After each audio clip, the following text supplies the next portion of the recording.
Hola señores, ¿cómo están? Bienvenidos a Panorámico, una producción del Tecnológico de Monterrey Campus Guadalajara que se transmite por el Sistema Jalisciense de Radio y Televisión.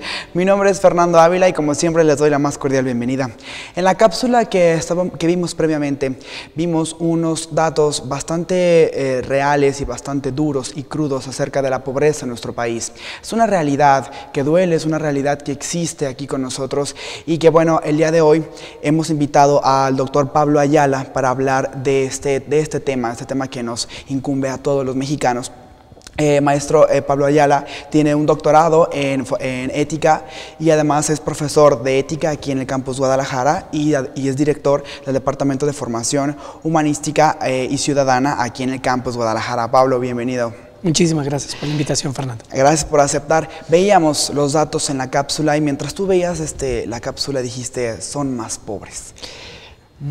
Háblanos de estas cantidades, es interesante lo que comentaste. Exactamente, yo creo que me ganó un pensamiento que afloró. Claro. En realidad el dato en la actualidad es que somos 106 millones de mexicanos los que están registrados ante el INEGI en este año. Sin embargo, han habido, con motivo de las crisis que hemos estado viviendo durante los últimos 2 años, ha habido un incremento en el número de pobres. En 2008 se incrementaron 6 millones de pobres más y en este último año el registro es que aproximadamente la cifra oscila entre esa cantidad, es decir, a ese dato que tú pones ahí tendríamos que agregar alrededor de 12 millones más de pobres y todas aquellas personas que se quedaron en condiciones de vulnerabilidad. Esta es una tercera forma de clasificar a los pobres, es decir, hay personas que son pobres de solemnidad, pobres que no tienen ni siquiera para comprar una canasta básica. Hay otros pobres que son pobres de patrimonio, es decir, que pueden alimentarse, pero que no tienen dinero suficiente, aunque dedicaran todos los recursos de los cuales disponen a comprar o a pagar, por ejemplo, cuestiones relacionadas con la salud, con la vivienda, con el vestido, con la educación, efectivamente. Claro. Y hay un tercer sector, que es al que me refiero, que son los que se encuentran en situaciones de vulnerabilidad. Es decir, son personas que pueden disponer o disfrutar de estos bienes de tipo social, sin embargo, al menor descuido, a la menor situación, pueden pasar a formar parte de la línea de la gente pobre patrimonial. Ok, Pablo. Primero, bueno, siempre se ha manejado en los medios de comunicación, en los libros, en las clases, pues el adjetivo de pobre, ¿no? Muchas veces lo utilizamos de una manera peyorativa, otras veces de referencia cultural o académica, pero en realidad, ¿qué es ser pobre? O sea, ¿qué es lo que significa ser pobre, al menos aquí en México?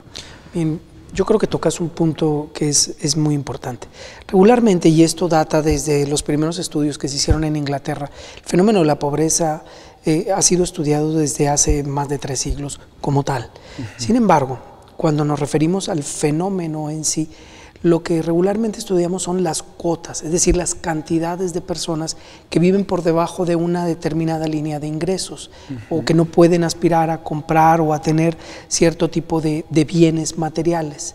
Sin embargo, la pobreza, cuando nosotros la pensamos, cuando nosotros la reflexionamos en una dimensión mucho más profunda y la volvemos problema, es decir, cuando hablamos del problema de la pobreza, entonces nosotros llegamos a descubrir que esos bienes materiales, la falta, la carencia de ellos, repercute en algo más fundamental para el ser humano, que es la privación de la libertad.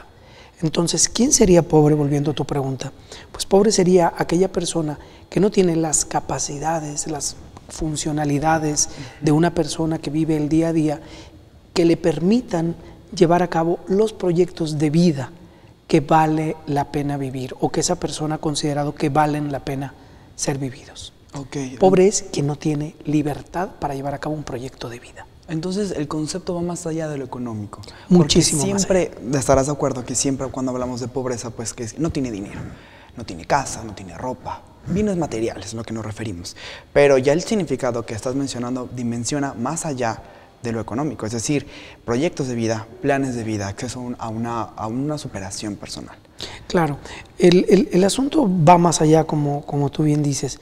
¿Quién es pobre? Bueno, para empezar, una persona que no tiene casa, que no tiene alimentación, que no tiene una vivienda, que no tiene un empleo, Claro. Que no tiene salud, está en una situación de vulnerabilidad tal que no va a poder poner en marcha ese primer principio, ese primer valor o ese primer derecho al que aspira todo ser humano, que es el de ser libre, el de llevar a cabo la vida que quiere vivir. Sin embargo, cuando nosotros tenemos privaciones tan extremas, tan severas, que impiden que podamos llevar a cabo esos proyectos de vida, es cuando nosotros debemos de voltear y ver el fenómeno en profundidad. Nosotros podemos encontrar, como tú bien dijiste, muchísimos libros, muchísimos estudios que hablan sobre los millones de pobres, que describen incluso la anatomía de la pobreza. Sin embargo, no vamos a las causas profundas. E ir a las causas profundas es lo que nos va a permitir a nosotros poder incidir de manera acertada y de manera mucho más efectiva en lo que son el diseño de políticas públicas que buscan combatir la pobreza. La pobreza, porque el que un país tenga dentro de sus habitantes una cierta cantidad de pobres, habla en términos llanos mal del país. Habla de un poco desarrollo, habla de una economía inestable quizá, de una política poco funcional. Claro. Es cierto. Es verdad. Una sociedad, desde el punto de vista de la filosofía, que en verdad reconoce a sus ciudadanos como tales, se encarga de proveerles, de poner condiciones para que estos puedan disfrutar de sus derechos sociales, es decir, el derecho a la salud, el derecho a la vivienda, el derecho al empleo, el derecho a la educación. Son derechos fundamentales que toda persona debe de disfrutar para poder funcionar como un ciudadano y para poder implicarse en los asuntos públicos.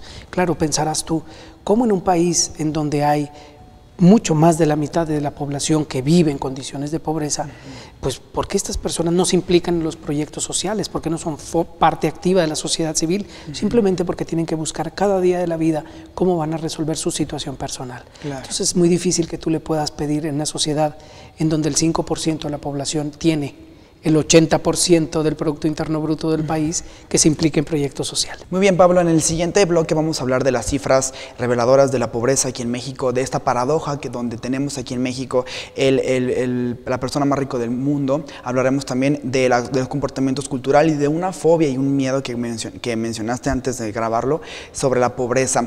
Vamos a una pausa y yo vuelvo. Hasta ahora.